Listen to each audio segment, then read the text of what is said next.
एक renewable energy company जिसने investors का भरोसा जीता और फिर एक ऐसा ट्विस्ट जहां सेबी ने उसके प्रमोटर्स को रोक दिया फंड डाइवर्ट करने से।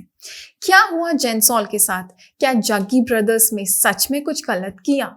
आपको इस वीडियो में मिलेगा कंप्लीट ब्रेकडाउन और ट्रस्ट मी, एंड तक आपको पूरा नजरिया बदल सकता है।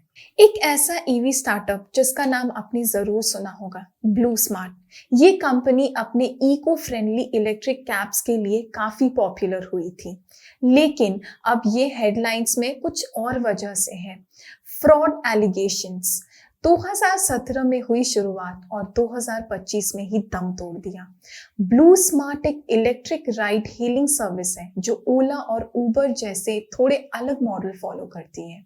खुद का ईवी फ्लीट यूज करती है, मोस्टली टाटा निक्सॉन ईवीज, और जीरो सर्च प्राइसिंग का भी क्लेम करती है। ब्लू स्मार्ट ने वादा किया था कि वो कैब कैंसलेशंस बिल्कुल भी नहीं करेगी जैसे दूसरे कंपटीटर्स करते हैं। ये इनका पॉलिसी था जिस वजह से इनको फंडिंग मिली थी। कंपनी ने क्लेम किया कि उनके रेवेन्यू एक्सपोनेंशियली ग्रो हो रहे हैं, lakhs of rides per month हो रहे हैं। दिल्ली एनसीआर के बाद अब बेंगलुरु में भी एक्सपेंशन हो चुका है, एंड मोस्ट इंपॉर्टेंटली 3000 से भी ज्यादा ईवी फ्लीट्स ऑपरेट हो रहे हैं। अब आते हैं कंट्रोवर्सी पर। रिसेंटली मीडिया रिपोर्ट्स और कुछ फॉर्मर एम्प्लॉयज के एक्विजिशंस के अकॉर्डिंग कुछ सीरियस रेड फ्लैग्स सामने आए हैं। अकॉर्डिंग टू सोर्सेस, ड्राइवर्स के ऊपर पेनल्टी के तौर पर ₹1000 का डिडक्शन और 30 मिनट से ज्यादा लेट होने पर फाइन चार्जेस किए जा रहे थे। एलिगेशंस है कि कंपनी ने अपने राइड नंबर्स और रेवेन्यू को आर्टिफिशियली इन्फ्लेट किया था। जो राइड्स दिखाए जा रहे थे उनमें काफी घोस्ट बुकिंग्स थी, यानी कि फेक राइड्स को दिखाया जा रहा था। कई ड्राइवर्स ने क्लेम किया है कि उनको टाइमली सैलरी नहीं मिल रही थी और बोनस के नाम पे सिर्फ प्रॉमिसेस किए जा रहे थे। रिपोर्ट सजेस्ट करते हैं कि बुक्स ऑफ अकाउंट्स में भी फजिंग हुई थी, स्पेशली जब इन्वेस्टर्स को पिच किया गया था। कुछ इन्वेस्टर्स ने बताया कि इन्वायरमेंटल इम्पैक्ट के डेटा लाइक CO2 सेव्ड को भी बढ़ा चढ़ाकर प्रेजेंट किया गया। ब्लू स्मार्ट ने अलिजिडली कुछ ऐसे प्रोजेक्शंस दिखाए जो अनरियलिस्टिक थे और सिर्फ फंडिंग अट्रैक्ट करने के लिए बनाए गए थे। अभी तक पब्लिकली किसी भी बड़े इन्वेस्टर्स ने कंपनी से डिस्टेंसिंग अनाउंस नहीं किया है, लेकिन इनसाइडर्स का कहना है कि कुछ venture capital firms internal audit कर रही है। MS धोनी के फैमिली ऑफिस ने भी ब्लू स्मार्ट की pre series B funding round में इन्वेस्ट किया था। इस राउंड में टोटल 200 करोड़ यानी कि अप्रोक्सीमेटली $24 बिलियन रेज किए गए थे। दीपिका पादुकोण जैसे बड़ी स्टार्स ने भी फैमिली ऑफिस के एंटरप्राइज के थ्रू 2019 में ब्लू स्मार्ट की एंजल फंडिंग राउंड में इन्वेस्ट किया था। इस राउंड में टोटल 3 मिलियन यानी कि 21 करोड़ रेज किए गए थे। रिन्यू पावर के फाउंडर सुमन सिन्हा ने भी ब्लू स्मार्ट के pre series B funding round में भी इन्वेस्ट किया था। एनर्जी जाइंट्स जैसे BP PLC ने भी इन्वेस्ट आर्म में ब्लू स्मार्ट में इन्वेस्ट किया था, जिसका इक्विटी स्टेक 20% था।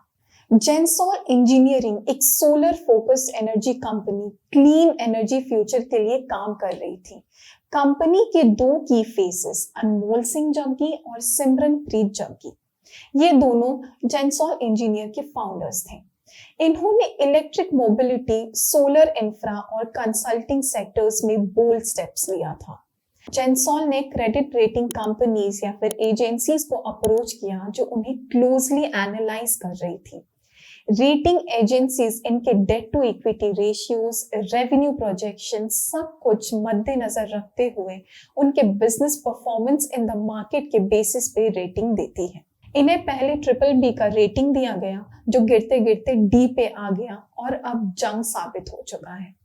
इनके कॉर्पोरेट गवर्नेंस प्रैक्टिसेस बहुत वीक थे। फेक डॉक्यूमेंटेशंस प्रिपेयर कर रही थी जो दिखा रही थी कि उन्होंने अपने डेट्स क्लियर कर दिए हैं, but according to ICRA the rating agency कुछ भी क्लियर नहीं था।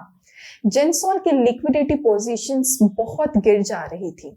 कॉन कॉल के दौरान मैनेजमेंट के फॉल्स स्टेटमेंट दिए कि बैंक्स इनके लिए ओपन है और ये एक्सपेक्टेड अमाउंट मार्केट से उठा सकते हैं, जबकि ये बिल्कुल भी सच नहीं था। जब रेटिंग्स गिरी तो बैंक्स कॉशियस हो जाती है और अपने फंड पे लिमिट लगा देती है।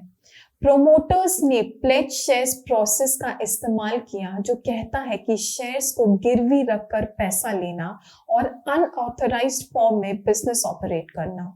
मान लीजिए एक शेयर का प्राइस 50 रुपया है और 10,000 शेयर है ऑल टोटल, तो 5 लाख का लोन के लिए ये केपेबल होता है। लेकिन क्या बैंक इन्हें पूरा 5 लाख देगी? बिल्कुल भी नहीं।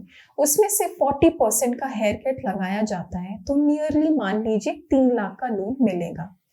अब अगर शेयर प्राइस 50 से ऊपर जाता है तो फिर बहुत अच्छी बात है, लेकिन अगर 50 से नीचे आता है तो बहुत बड़ा इश्यू हो जाएगा। इस पे बैंक मार्जिन कॉल लगाएगी और कहती है कि जेंसॉल इंजीनियरिंग इसे करने में असफल रही थी। अकॉर्डिंग टू रिपोर्ट्स 100 में से 81 प्लेज शेयर्स किए गए थे। सिर्फ 19% शेयर्स बचे थे कोलैटरल करने से। ये सबसे बड़ा लूप होल माना जा सकता है मैनेजमेंट की तरफ से। इस कंपनी की क्रेडिबिलिटी और इंटेग्रिटी दोनों ही गिरते हुए दिखाई दे रहे थे। ये एक बहुत बड़ा सवाल पैदा करता है कि इन्वेस्ट करना चाहिए या नहीं। बट जहां ग्रोथ होता है वहां पैसा होता है, और जहां पैसा होता है वहां टेम्पटेशंस भी होते हैं, और यही से कहानी में ट्विस्ट आता है। जेंसॉल के कंपनी फंड को यूज करके लग्जरी अपार्टमेंट्स वर्थ ₹43 करोड़ खरीदे गए थे। 6.2 करोड़ की अमाउंट उनकी मां के पर्सनल बैंक अकाउंट में ट्रांसफर किए गए थे बिना किसी बिजनेस जस्टिफिकेशन के। कुछ और पैसे पर्सनल इन्वेस्टमेंट्स और नॉन बिजनेस पर्पसेस के लिए यूज किए गए थे। सेबी ने इस एक्शन को systematic misuse of public money बोला है। सेबी के नोटिस के अकॉर्डिंग जेंसॉल के कुछ फंड्स को अनऑथराइज्ड तरीके से ग्रुप कंपनीज में डाइवर्ट किए गए, यानी जो पैसे इन्वेस्टर्स ने दिए वो जेंसॉल के कोर बिजनेस के वजह प्रोमोटर्स के कंट्रोल वाले दूसरे कंपनीज में चले गए। ये एक सीरियस चार्ज है, क्योंकि रिलेटेड पार्टी ट्रांजैक्शन का मिसयूज हो सकता है, जिसे सेबी बहुत स्ट्रिक्टली रेगुलेट करती है। अब एक बात बहुत क्लियरली समझने की कोशिश करते हैं। जेंसॉल इंजीनियरिंग और ब्लू स्मार्ट दोनों ही अलग कंपनीज हैं। ब्लू स्मार्ट एक ईवी राइड शेयरिंग कंपनी है, जिसमें अनमोल सिंह जग्गी जो जेंसॉल के ओनर हैं, उनका उसमें 75% सब्सटैंशियल स्टेक है, जो बताता है कि ये अपने कार्स ब्लू स्मार्ट को देते हैं फॉर ऑपरेटिंग। ब्लू स्मार्ट जेंसॉल की कोई सब्सिडियरी कंपनी नहीं है। इसमें अनमोल सिंह जग्गी को जेंसॉल के मालिक हैं, उनको ब्लू स्मार्ट में पर्सनल इन्वेस्टमेंट किया है। इससे ये साफ पता चलता है कि अगर ब्लू स्मार्ट का वैल्यूएशन बढ़ता है तो जेंसॉल को किसी भी तरह का कोई भी प्रॉफिट नहीं होगा। फायदा सिर्फ एक इंडिविजुअल का होगा, जो है अनमोल सिंह जग्गी। जेंसॉल डाइवर्सिफिकेशन के चक्कर में सब कुछ गवा बैठा। इस सिचुएशन को देखते हुए बहुत ही फेमस कोट याद आता है बाय सैल्वाडोर डाली, जिसमें वो कहते हैं, have no fear of perfection, you will never reach it. But क्या ये बस अकाउंटिंग का जुगाड़ था या कुछ और ज्यादा डेंजरस? सेबी ने ऑब्जर्व किया कि जेंसॉल के इंटरनल फाइनेंशियल कंट्रोल्स बहुत ही वीक थे। प्रमोटर्स ने रिलेटेड पार्टी ट्रांजैक्शन को डिस्क्लोज नहीं किया। डायरेक्टर्स और सीएफओ को साइडलाइन करते हुए ही पैसे ट्रांसफर डिसीजन लिए गए थे। दूसरी एसोसिएट कंपनीज के थ्रू पैसा इधर उधर घुमाया गया था। सेबी के ऑर्डर्स के तुरंत बाद जेंसॉल के शेयर्स में 70 to 75% तक क्रैश आया। इंडिपेंडेंट डायरेक्टर्स ने रिजाइन कर दिया, जिससे ट्रस्ट और भी गिर गया। इन्वेस्टर्स जो रिन्यूएबल बिजनेस और ब्लू स्मार्ट के फ्यूचर पोटेंशियल पे इन्वेस्ट कर रहे थे, उनका कॉन्फिडेंस बिल्कुल से टूट गया। सेबी ने तुरंत एक्शन लेते हुए जग्गी ब्रदर्स को रिस्ट्रेंट कर दिया, यानी अब वो कंपनी के फंड को बिना परमिशन के मूव नहीं कर सकते हैं। ये इंटरिम ऑर्डर दिया गया है ताकि कंपनी के इन्वेस्टर्स का फर्दर लॉसेस रोका जा सके। बट ये एक्शन क्या सिर्फ टेम्पररी है और इससे इन्वेस्टर्स का क्या होगा? Wait till you hear the ripple effect. Investor sentiment के इस पे सीधे असर दिखते हैं। मार्केट में अनसर्टेनिटी क्रिएट होगा। अगर आप शेयर होल्डर हैं तो आपको ये जानने की टेंशन हो सकती है कि कंपनी के लीडरशिप्स में क्या रेस्ट्रिक्शंस लाए गए हैं। स्टॉक प्राइसेस में भी वॉलेटिलिटी आ सकती है, यानी सेबी ने एक तरफ सेफ्टी इंश्योर की है लेकिन दूसरे तरफ पैनिक भी क्रिएट कर दिया है। बट इस पैनिक के बीच में एक स्ट्रॉन्ग लेसन छिपा है। सबसे पहला, promoter integrity matters. Second, transparent disclosures देखना सीखना चाहिए। जहां रेड फ्लैग्स हो वहां ब्लाइंड ट्रस्ट ना करें। मार्केट के शाइनी स्टोरीज के पीछे हमेशा डीपर रियलिटी छुपा रहता है।